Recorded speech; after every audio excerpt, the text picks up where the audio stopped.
মুক্ত হন, এই বঙ্গবন্ধু কন্যা কাদেরকে দিয়ে দেশ চালাবেন? সব মানুষ যদি মস্তক আকারে চলে যায়, তাহলে বঙ্গবন্ধু কন্যা কাদেরকে দিয়ে দেশ চালাবেন? এত কষ্ট করেন উনি, দিনে রাতে জীবনের ঝুঁকি নিয়ে বাংলাদেশের সামনের দিকে এগিয়ে নিয়ে যাচ্ছেন।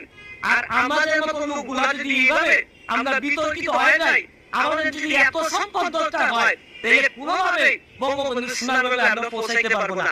আমি এখনো বিশ্বাস করি যে উনি প্রতিবাদ দিয়ে মামলা করবেন যদি এগুলো সত্য হয় না থাকে।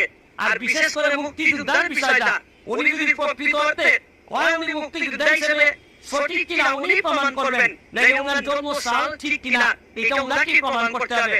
আর নাকি মুক্তিযোদ্ধা এবং মুক্তিযোদ্ধাদের মতো এই একটি সম্মানিত জিনিস নিয়ে উনি যদি কোনো কিছু করে থাকেন, এটা আমাদের জন্য চরম দুর্ভাগ্য হবে। আজকের মতো বিদায় নিচ্ছি, ভালো থাকবেন।